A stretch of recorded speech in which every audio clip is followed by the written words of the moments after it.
მარიამ ვაშაძე. მოამბე. 12-ზე და 15 საათზე.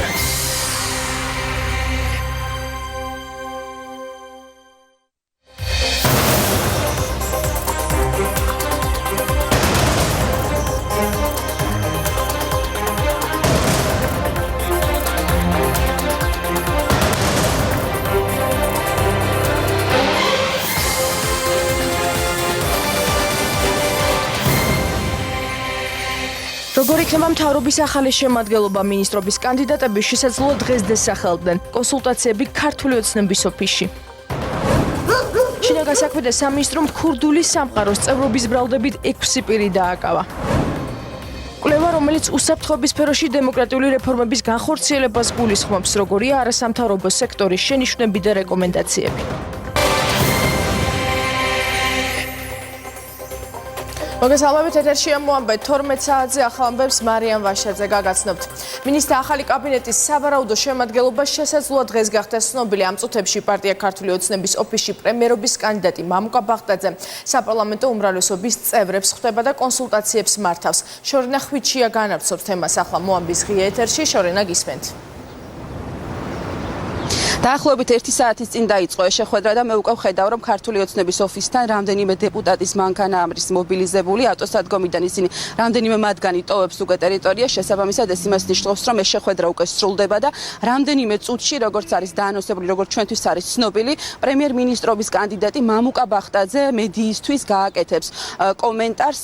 ჩვენი გადამღები ჯგუფი იმყოფება პარტიის ოფისში და ველოდებით მის გამოჩენას. დღეს ცნობილი არის, რომ უნდა განხილულიყო ამას ამბობდნენ დეპუტატებიც, კანდიდატები ახალი მინისტრთა კაბინეტის და ასევე საუბარი შეეხებოდა იმას, რომელი სამინისტრო უნდა გაერთიანება, რომელი სამინისტრო შეეხებოდა გაერთიანება. ამის შესახებ მამუკა ბახტაძეს უკვე აქვს გაკეთებული განცხადება, რომ ის ემხრობა უფრო პატარა და ქმედით მინისტრთა კაბინეტს. მე მცირე მთავრობის კონცეფციას ვერ ვხვდობ. ადამიანებს, როდესაც აქვს ძალიან ბევრი პრობლემები, პირველი კრიტერიუმი არის ის, რომ მთავრობა თავის თავზე გონივრულ თანხას უნდა ხარჯავდეს. ყველაზე მცირე განმარტება ეს არის. თუ გონივრულობა არ ნიშნავს მაინც დაბალ ხელფასებს. ეს ნიშნავს გონივრულ ხელფასებს და გონივრულ კრიტერიუმებს იმასთან დაკავშირებით, როგორ ფასდება თითოეული სახელმწიფო მოხელის თუ პოლიტიკური ფიგურის მიერ გაწეული საქმიანობაში. იუსტიციის სამინისტროს რაც შეეხება გამოწვევები, რომ ამ სფეროში არის, მე მგონი, ჩვენ რომ საგამოძიებო კომისია შევქმნით, ამის დადასტურება ეს იყო. თუმცა ქალბატონი წულუკიანის პირადი სუბიექტური მიზეზი რამდენად არის ამ რეალობის შექმნაში. აქ ეს არის გასარკვევი, თორე ხა არავინ არ უარყოფს იმას, რომ ამ სფეროში პრობლემები არსებობს. პრემიერების კანდიდატი ვალდებულია არსებული მთავრობის სრული შემადგენლობა წარმოადგინოს. შემდეგ კანონში უნდა შევიდეს ცვლილება, თუ რომელიმე სამინისტროს შერწყვა იგეგმება და მხოლოდ ამის შემდეგ შეიძლება ამას მოყვეს საკადრო ცვლილება. ასე რომ დღეს არ იქნება სტრუქტურული ცვლილებაზე საუბარი, დღეს იქნება არსებული მთავრობის შემადგენლობაში ყველა კანდიდატის წარმოდგენაზე, ხოლო შემდეგ ეტაპის საქმე იქნება თუ რომელი სამინისტრო რომელ შეუერთებოდა. ერთი დღე დაეთმობა საკომიტეტო განხილვებს და მთავრობის შემადგენლობის წარმომადგენელთან მოხდება ასე ვთქვათ შეხვედრები, გასაუბრება და ასე შემდეგ. ერთი დღე დაეთმობა პოლიტიკურ ნაწილს, ესე ვთქვათ, უმრავლესობა, უმცირესობა ფრაქციებთან შეხვედრა მთავრობის დასახელებული შემადგენლობის და ერთი დღე დაეთმობა უკვე პლენარულ სხდომაზე მთავრობისთვის დობის გამოცხადების საკითხს. მიმდინარე კვირა შემიძლია გითხრათ, რომ ეს პროცესი დასრულდება. იცით, რომ არსებობს კონცეფცია მცირე მთავრობის, რაც გულისხმობს ეს კონცეფცია ძალიან მალე შეიტყობს ამას საზოგადოება. ერთი, თქვენ იცით, მეორე მხრივის, რომ ბევრია მსჯელობის საკითხი, განსახილველი და გადასაწყვეტი, ამიტომ სრულად ბუნებრივია შეკრება გვაქვს. როგორც პარტიის პრესსამსახურში განგვიცხადეს, შეხვედრას ესწრება მხოლოდ საპარლამენტო უმრავლესობა და პრემიერ-მინისტრობის კანდიდატი. აქ არ არიან მინისტრები, მათი თქმით, პრესსამსახურის ცნობით, ასევე შეხვედრას არ ესწრება პარტიის გენერალური მდივანი კახა კალაძე და პარტიის თავმჯდომარე ბიძინა ივანიშვილი. მას შემდეგ, რაც მამუკა ბახტაძე გააკეთებს ჟურნალისტებთან განცხადებას და ცნობილი გახდება უკვე საზოგადოებისთვის, რომელ სამინისტროებს შეეხება შემცირება, რომელი ძველი სახე დარჩება მინისტრთა კაბინეტში, ვინ იქნებიან ახალი კანდიდატები და ვინ იქნება ახალი სახე ახალ მთავრობაში. ამის შემდეგ უკვე პროცედურა შემდეგნაირია, რომ ეს უნდა შევიდეს პარლამენტში მათი კანდიდატურები და დღევანდელ ბიუროს სხდომაზე სავარაუდოდ უკვე დარეგისტრირდება. მადლობ ჩარენე შორენახვით შეიყო ჩვენ კი ველოდებით პრემიერობის კანდიდატის განცხადებას და მას დაწყებისთანავე პირდაპირ ეთერში შემოგთავაზებთ. არასამთავრობო სექტორის ნაწილი ფიქრობს, რომ ახალ სამთავრობო შემადგენლობაში წულუკიანი აღარ უნდა დარჩეს. საერთაშორისო გამჭვირვალობის განცხადებით იუსტიციის მინისტრის ადგილი უნდა დაიკავოს ადამიანმა, რომელიც რეფორმების ეფექტურად ჩატარებაზე იქნება ორიენტირებული. მათი აზრით იუსტიციის სამინისტრო 6 წლის განმავლობაში არ იყო ეფექტური მართლმსაჯულების მიმართულებით. საკითხზე კომენტარი გააკეთა სახალხო დამცველმაც. ეს არის პოლიტიკური თანამდებობის პირი, შესაბამისად მე არც ერთი პოლიტიკური თანამდებობის პირის მიმართ ბუნებრივია არ ჩემ პოზიტიურ ან ნეგატიურ შეფასებას არ დავაფიქსირებ, იქიდან გამომდინარე სახალხო დამცველი ეს არის ნეიტრალური, ესე ვთქვათ, მხარე, თუმცა მე კიდევ ერთხელ ვიმეორებ, რომ ვთხოვდი ნებისმიერ იმ ახალ მინისტრს, რომელიც იქნება პასუხისმგებელი სწორედ ამ სფეროში გასატარებელ რეფორმებზე, რომ დაჩქარებულად დაიწყოს და გაატაროს რეფორმები სამართალდამცავ სისტემაში. იუსტიციის სამინისტრო 6 წლის განმავლობაში არ იყო ეფექტური მართლმსაჯულების რეფორმის მიმართულებით. ჩვენ კვლავად საზოგადოებას კი ბევრი კითხვის ნიშანი გვრჩება სასამართლოს საქმიანობასთან დაკავშირებით. ჩვენ გქონდა კითხვები პროკურატურის რეფორმასთან დაკავშირებით, იმიტომ რომ ფაქტიურად რეფორმა არ ჩატარებულა და შეიცვალა მხოლოდ მთავარი პროკურორის დანიშვნის წესი. ვფიქრობთ, რომ ქალბატონეთი არ უნდა დარჩეს შემადგენლობაში და ვფიქრობთ, რომ მისი ადგილი უნდა დაიკავოს ადამიანმა, რომელიც მიმართული იქნება რეფორმების ეფექტურად ჩატარებისკენ. არასამთავრობო ორგანიზაციების მიერ მომზადებული კვლევა, რომელიც უსაფრთხოების სფეროში დემოკრატიული რეფორმების განხორციელებას გულისხმობს. მესამე სექტორის შინაგან საქმე და სამინისტროდან უსაფრთხოების სამსახურის გამოყოფას დადებითად აბასებს, თუმცა იმ პრობლემებზე მიუთითებს, რომელიც უწყებაში არსებობს. კვლევაში მითითებულია, რომ უსაფრთხოების სამსახური ჭარბ უფლებამოსილებას ფლობს და არ არსებობს მასზე ზედამხედველობის განმახორციელებელი შესაბამისი უწყება. კვლევა ადამიანის უფლებების და მონიტორინგის ცენტრის და საერთაშორისო გამჭვირვალობის მიერ არის მომზადებული. გურამ როგავა ჩაგორთვება ახლა პირდაპირ ეთერში. გურამ უფრო კონკრეტულად რაზეა საუბარი კვლევაში? როგორც არასამთავრობო ორგანიზაციების კვლევაშია აღნიშნული, უნდა შეიქმნას მყარი საფუძველი იმისთვის, რომ სუსი ჩამოყალიბდეს ობიექტურ და პოლიტიკურად მიუკერძოებელ ანალიტიკურ სამსახურად. არასამთავრობო სექტორის წარმომადგენლებს მიაჩნიათ, რომ მას უნდა ჩამოერთვას საგამოძიებო პრინციპები, საგამოძიებო ფუნქციები და ასევე არ არის აუცილებელი, რომ მას ჰქონდეს წინასწარი დაკავების იზოლატორი. ამასთან ერთად, საერთო ჯამში არასამთავრობო სექტორი სახელმწიფო უსაფრთხოების სამსახურს ზოგადად ხელისუფლებას სულ 13 რეკომენდაციით მიმართავს.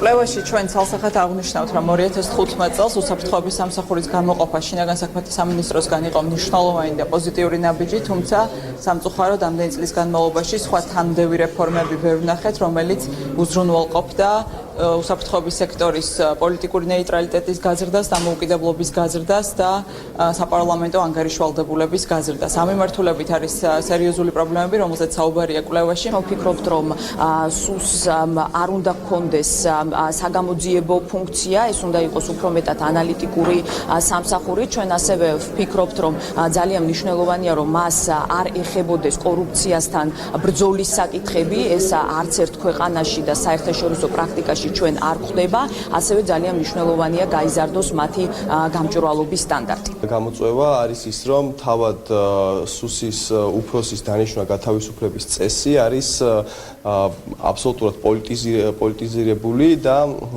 ფაქტობრივად იძლევა შესაძლებლობას, რომ მმართველმა პოლიტიკურმა გუნდმა საკუთარ ინტერესებზე მოირგოს და მისადმი ლოიალურად განწყობილი პირი დანიშნოს ან პირიქით გადააყენოს ამ ლოიალობის გაუქმების შემთხვევაში თანამდებობით.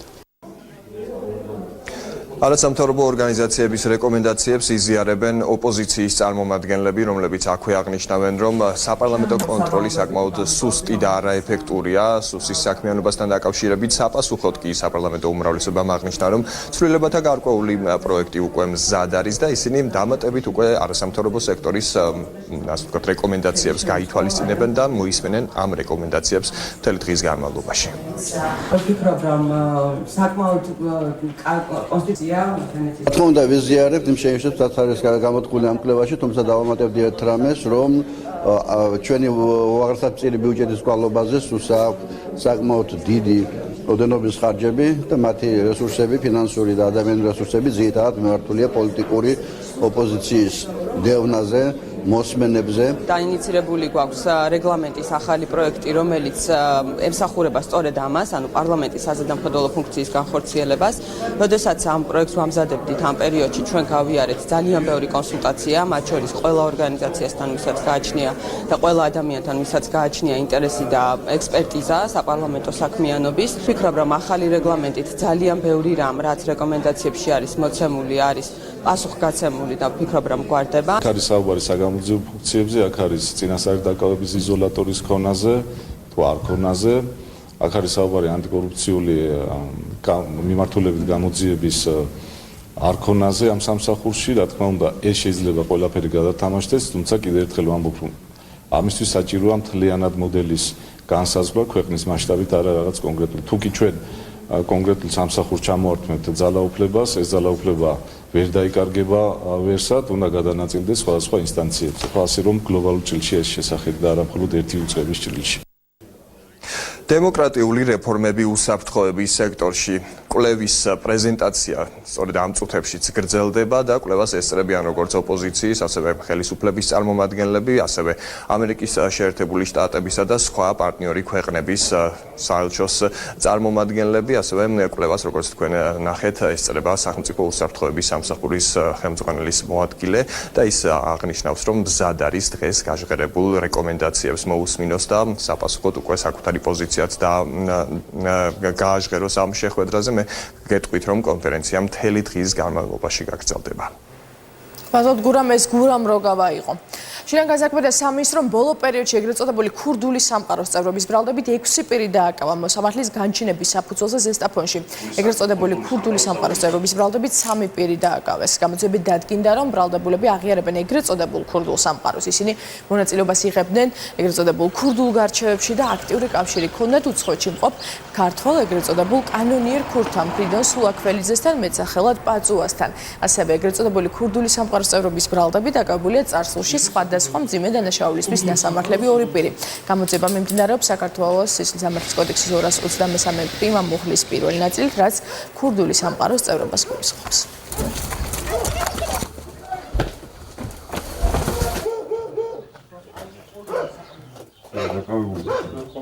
ბრალდებული სახით ქურდული სამყაროს წევრობის ფაქტზე გამოძიებით დადგინდა, რომ ბრალდებულები აღიარებენ ქურდულ სამყაროს. ისინი მონაწილეობას იღებდნენ ქურდულ გარჩევებში და აქტიური კავშირი ჰქონდათ უცხოეთში მყოფ ქართველ კანონიერ ქურდთან, ფრიდონ სულაქველიძესთან, მეტსახელად პაწუასთან და მის ძმასთან, ხვიჩა სულაქველიძესთან, რომლისგანაც დავალებებს იღებდნენ და ქურდული სამყაროს მიერ დადგენილი წესებით მოქმედებდნენ. ქურდული სამყაროს წევრობისა და კანონიერი ქურდობისათვის სასჯელი გამკაცრდა. ხოლო ქურდული სამყაროს საქმიანობის მხარდაჭერა, შეკრების ორგანიზება, ქურდული სამყაროს წევრისა და კანონიერი ქურდისათვის მიმართვა სისხლის სამართლის დასჯადი ქმედება გახდა. სახალხო დამცველმა ფემიციდის მონიტორინგის შედეგები წარადგინა. ნინო ლომჯარიას განცხადებით, შედეგები საგანგაშოა.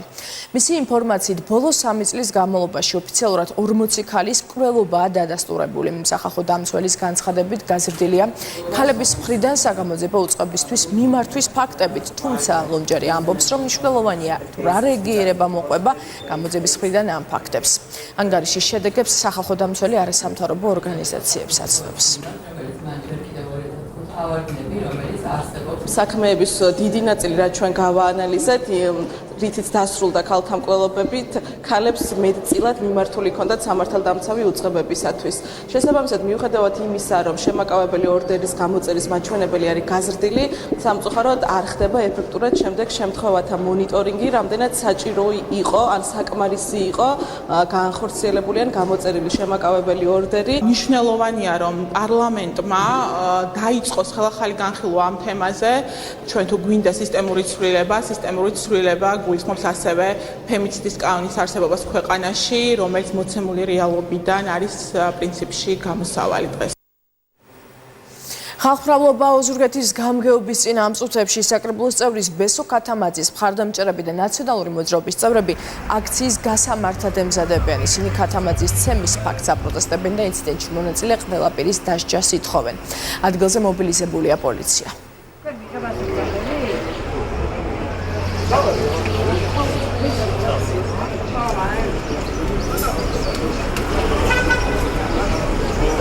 და გამოგიშვი შენ NGO-ები. და მაგ შენობის მისმენს ეკეთებ. დაურეკე შეიხვედრი.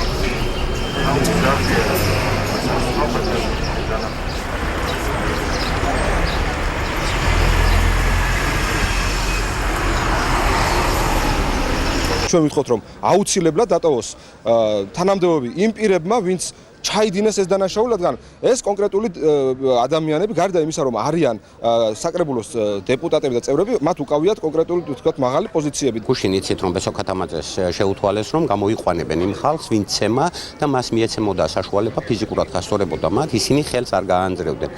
ეს უკვე კოშმარია, ეს აღარაა სახელმწიფო, ეს არის უსამარცხინოესი რაღაცა, სიმბიოზი, გაუყონებლივ უნდა დატოვოს თანამდებობები და საკრებულო იმ ადამიანებმა, რომლებიც ბესოქათამაძის ცემაში მონაწილეობდნენ.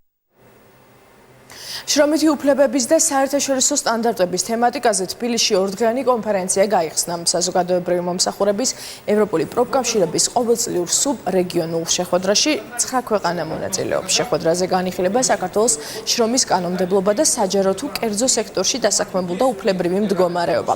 ასევე ევროპული გამოცდილება და რეგიონული პრობლემები. კონფერენცია საქართველოს პროფკავშირების გაერთიანების თავმჯდომარემ გახსნა.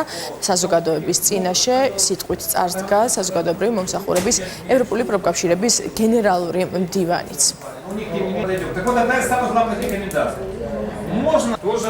იქნება შემუშავებული კონკრეტული რეკომენდაციები, როგორც მინიმალურ ხელფასთან დაკავშირებით, ისე სოციალურ დიალოგთან დაკავშირებით, მის მნიშვნელობასთან დაკავშირებით. სწორედ ამისთვის არის ეს ხალხი აქ ჩამოსული, რომ შესაბამისი რეკომენდაციები, როგორც ასოციაციის ხელშეკრულებასთან დაკავშირებით, ისე საქართველოს მიერ აღებულ ვალდებულებებთან დაკავშირებით, გაუადვილოს ქვეყანას და საქართველოს მოსახლეობას ამ გზას.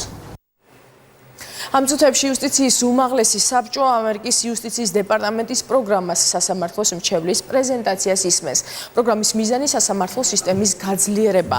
გარდა ამისა, დღეს საბჭო სულ 10 საკითხზე იმსჯელებს, მათ შორის კონკურს გარეშე სხვა სასამართლოში მოსამართლეების დანიშვნაზეც. სხდომის დასრულების შემდეგ კი საბჭო უბადოდ გამწესების სურვილს 7 მოსამართლეს გაესაუბრება, რომელთაც 3 წლიანი გამოსაცდელობა და 1 აგვისტოს ეწურებათ. იუსტიციის საბჭოს არამოსამართლე წევრი ნაზი ჯანეზაშვილი პროცესს ფორმალურს უწოდებს და ამბობს, რომ საბჭოს ისტორიაში არ ყოფილა მაგალითი, როდესაც საბჭოს უარი ეთქვა 3 წლიან გამოსაცდელ ვადაში მყოფი კანდიდატისთვის უვადოდ გამწესებაზე. ბრალდების მხარის მოწმეების გამოკითხვით გაგრძელდება დღეს 7 ნოემბრის და ტელეიმედის საქმის განხილვა. წინასწარი ინფორმაციით დღევანდელ პროცესზე დაგეგმილია ბადრი პატარკაციშვილის ბიზნეს წილებთან დაკავშირებით მოწმეების გამოკითხვა. კონკრეტულად რუსთავის მეტალურგიული ქარხნის შესახებ პროცესი ამ წუთებში იწყება. 7 ნოემბრის აქციის დარბევის ტელეიმედში შეჭრის და პატარკაციშვილის ქონების ჩამოსათვის საქმეზე 5 ყოფილი მაღალჩინოსანია ბრალდებული, მათ შორის ვანო მერაბიშვილი და გიგი უგულავა, ხოლო ბრალდებულებზე ექს-პრეზიდენტზე მიხეილ სააკაშვილზე, ზურაბ ადეიშვილსა და დავით კეზერაშვილზე ძებნაა გამოცხადებული. თბილისის საჯარო ბაგა-ბაღებში აღსაზრდელთა რეგისტრაცია დაიწყო. რეგისტრაციის გავლა მსურველებს ელექტრონულად ვებ-გვერდზე kids.org.gz შეეძლებათ. აღსაზრდელთა რეგისტრაცია 2 ეტაპად განხორციელდება. პირველ ეტაპზე რეგისტრაციას გაევლიან სოციალურად დაუცველი ოჯახების შვილები, ჩულბავშვთა სახლის ბენეფიციარები, სპეციალური საგანმანათლებლო საჭიროების მქონე ბავშვები და იმ ოჯახის ბავშვები, რომელთა შვილებიც სარგებლობენ იმავე სკოლამდელი ახსნის დაწესებულების მომსახურებით, ასევე 13 ივნისს თბილისში მომხდარი სტიქის შედეგად დაზარალებული ოჯახების შვილები. წელს თბილისის ბაღებში 3000 ახსაზრდელით მეცელოდებიან, რაც ჯამში 15000 შეადგენს. რეგისტრაციის მეორე ეტაპი 22 ივნისს 12 საათზე დაიწყება. შესაძლებელი იქნება დარეგისტრირდეს ყველა ის ახსაზრდელი, რომელიც პირველი ეტაპის კატეგორიას არ მიეკუთვნება. ხანძარი იყო ნავთლუღის მიმდებარე ტერიტორიაზე ცეცხლი ეგრეთ წოდებულ ძველმანების ბაზრობასთან ახლოს ნარჩენების გროვას გაუჩნდა. არსებობდა ცეცხლის ბაზრობაზე გავრცელების საშიშროებაც, თუმცა მეხანძრეების სწრაფი რეაგირების შედეგად ხანძრის ლიკვიდირება დროულად მოხდა. ადგილზე 2 სახანძრო ბრიგადა მუშაობდა. ხანძრის გამომწვევი მიზეზი უცნობია, შემთხვევის შედეგად არავინ დაშავებულა.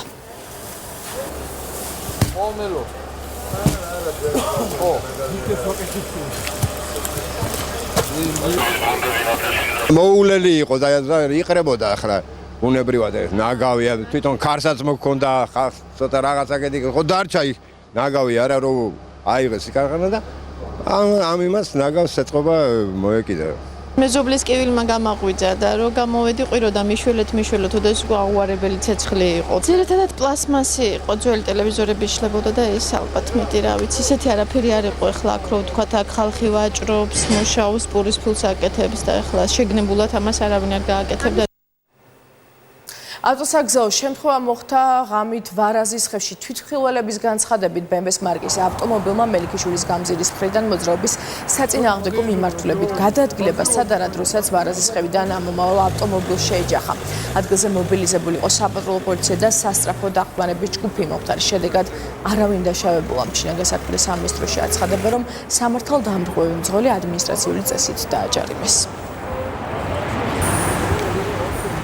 თბილისის მერი ნაფეტვრების მიმდებარე ტერიტორიაზე მდინარე ვერეს კალაპოტში გაწმენდით სამუშაოებს გაეცნო. კახაკალაძის თქმით, თბილისში ბოლო დღეებში მოსული უხვი ნალექის შედეგად წყალმოვარდნის პრევენციისთვის ეგრეთ წოდებული ცხაურების გაწმენდა გახდა საჭირო. ადგილზე სპეციალური ტექნიკა მუშაობდა. ნაბჯერების გაწმენდითი ღონისძიებები მერიაში გუშინ შესული შეტყობინების შემდეგ დაიწყო. 2015 წლის 13 ივნისის ტრაგედიის შემდეგ მდინარე ვერეს კალაპოტში ორ ადგილზე ეგრეთ წოდებული ცხაურები ინფრასტრუქტურის სამინისტროს დაფინანსებით გაკეთდა.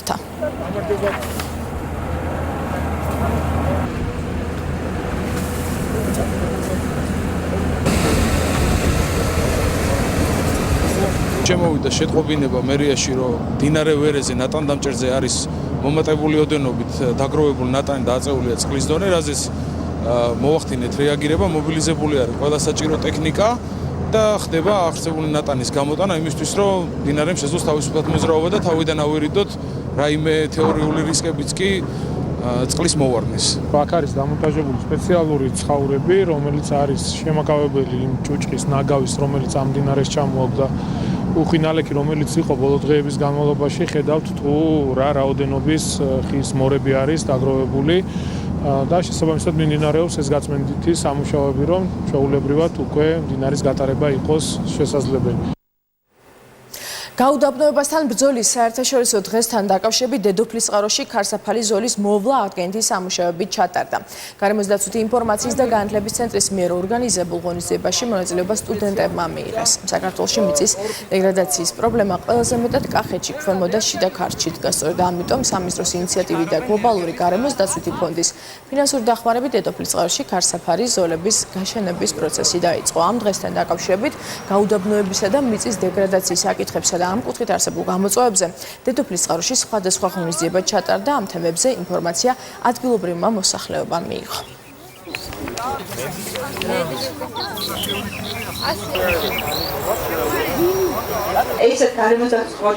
ძალიან მნიშვნელოვანია, რომ გაუდაბნოების ბრძოლის საერთაშორისო დღე აღინიშნება დედოფლისწყაროს მუნიციპალიტეტში, იმიტომ რომ ეს რაიონი გამოირჩევა გაუდაბნოების მაღალი კოეფიციენტით.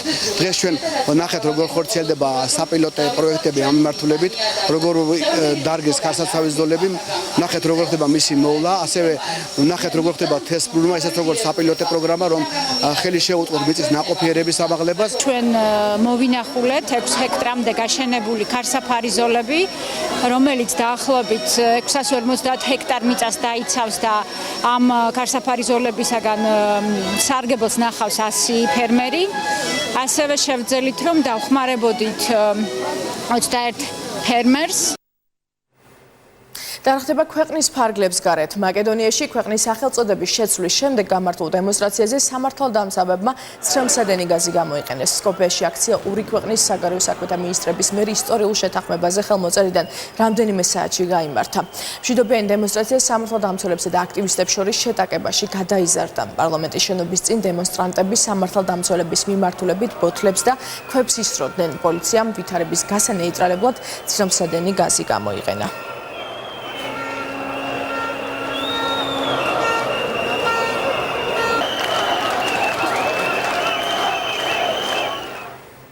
იაპონიაში მიწისძვრის შედეგად სულ მცირე ორი ადამიანი დაიღუპა. ისინი ბიძგების დაწყების დროს იმ შენობაში იმყოფებოდნენ, რომელიც ჩამოინგრა. როგორც ცნობილია, დაღუპულებიდან 1-9 წლის გოგონა 6.1 მაგნიტუდის სიმძლავრის მიწისძვრა ქვეყნის დასავლეთ ნაწილში მოხდა. სეისმოლოგიური ცენტრის ცნობით, ეპიცენტრი ქალაქ ოსაკასთან ახლოს დაფიქსირდა. ძლიერი რყევების შედეგად გამოწვეული დაზიანებების გამო 200.000-მდე ადამიანი ელექტროენერგიის გარეშე დარჩა. დროებით შეჩერებულია მეტროს და რკინიგზის მუშაობა.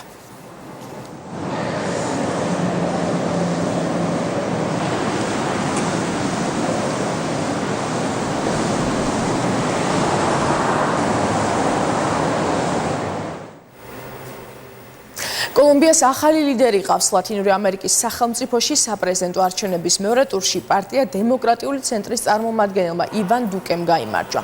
ქვეყნის საარჩევნო კომისიის ცნობით მას მხარი ამომრჩეველთა 54%-მა დაუჭირა. მისმა კონკურენტმა დედაქალაქის ყოფილმა მერმა გუსტავო პეტრომ კი მხოლოდ 41.8%-ის მოგროვება მოახერხა.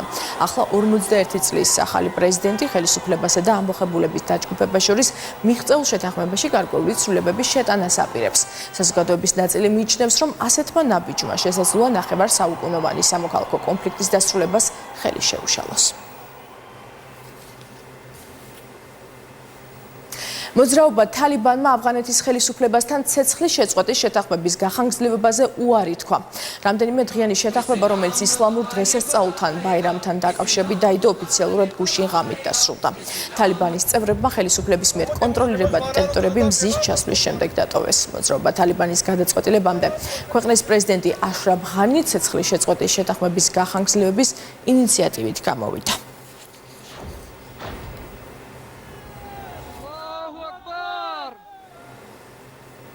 ნიუ-ჯერსის ფესტივალზე თავდასხმა მინიმუმ 2 ბოროტმოქმედმა განახორციელა. ამის შესახებ ქალაქ ტრენტონის პოლიციამ განაცხადა.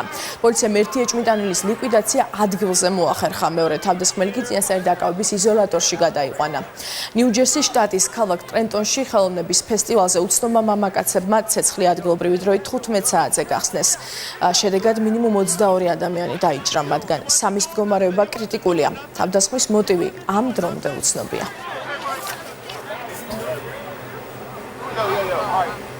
მსოფლიო ჩემპიონატის ჯგუფური ეტაპის მორიგი თამაშები გაიმართა გუშინ. ჯგუფში სერბეთის ნაკრებმა მინიმალური ანგარიშით კოსტა-რიკა 1-0 დაამარცხა. დაფიქსირდა სენსაციაც. გერმანიის ნაკრები სადებიუტო მატჩში მექსიკის ნაკრებთან ასევე მინიმალური სხვაობით 1-0 დაამარცხა. რაც შეეხება ბოლო მატჩს, შვეიცარიამ ასევე მოულოდნელად ბრაზილიის ნაკრებს საკმაოდ დიდი წინააღმდეგობა გაუწია და დაძაბულ ბრძოლაში ფრეს მიაღწია 1-1.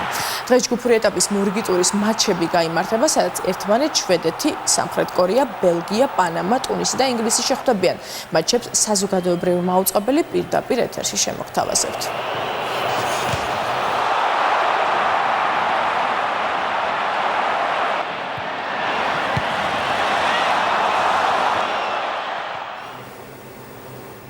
და ჩვენ კვლავ ვუბრუნდებით ქართული ოცნების პარტიას, სადაც მთავრობის ახალ შემადგენლობასთან დაკავშირებით კონსულტაციები მიმდინარეობს. შორნახვით შეიმყოფება ადგილზე და ის პირდაპირ ეთერში ჩაგვერთვება. შორნახომ არ დასრულდა შეხვედრა. დაახლოებით არ დასრულებულა შეხვედრა, დაახლოებით საათ ნახევრის წინ დაიწყო ეს შეხვედრა. პრემიერ-მინისტრობის კანდიდატი მამუკა ბახტაძე ხვდება საპარლამენტო უმრავლესობის წარმომადგენლებს. შეხვედრას ესწრება ბუნებრივია პარტიის აღმასრულებელი მდივანი ირაკლი კობახიძე, პარლამენტის თავმჯდომარე და საპარლამენტო უმრავლესობის წევრები. როგორც პარტიის პრესსამსახურში გაგვიცხადეს, ამ შეხვედრაზე არ არიან პარტიის გენერალური მდივანი თბილისის მერი კახაკალაძე და პარტიის თავმჯდომარე ბიძინა ივანიშვილი. ჩვენ ველოდებით ამ შეხვედრის დასრულებას იმისთვის, რომ მოვისმინოთ რომელ კანდიდატურებზე შეჯერდა პრემიერ-მინისტრობის კანდიდატი, ვის აპირებს, რომ წარუდგინოს საპარლამენტო უმრავლესობას. სავარაუდოდ დღევანდელ ბიუროს ხდომაზე შევა ეს კანდიდატურები და შემჭიდროებულ ვადებში მოხდება მათი განხილვა, იქიდან გამომდინარე, რომ მას შემდეგ რაც პრემიერ-მინისტრი, ყოფილი პრემიერ-მინისტრი გიორგი კვირიკაშვილი გადადგა, შემჭიდროებულ ვადებში მოხდა წარდგენა ახალი პრემიერ-მინისტრობის კანდიდატის და ქართული ოცნების ხელმძღვანელობის მხრიდან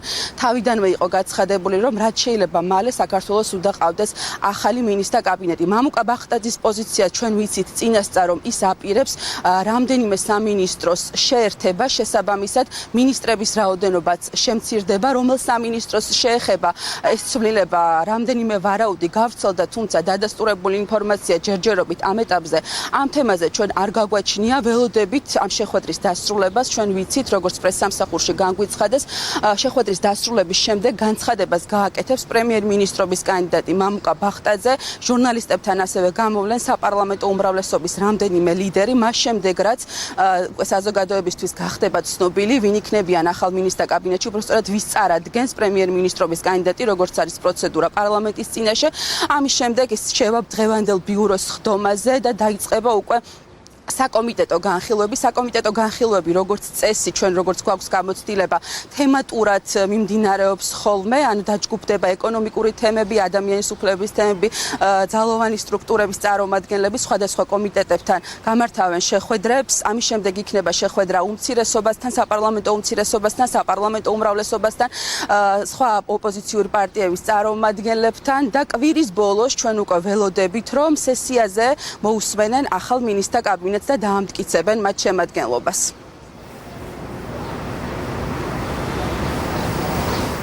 მადლობ ჩორენა, ეს შორენა ხვიჩია იყო, მოამბე ამ დროისთვის დასრულებულია, მე დროებით გემშვიდობებით.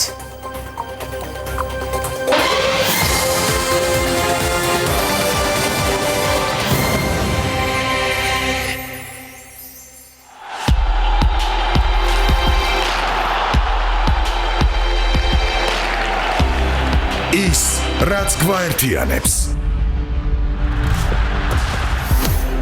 14 ივნისიდან 15 ივლისის ჩათვლით დიდი საფეხბურთო ზეიმი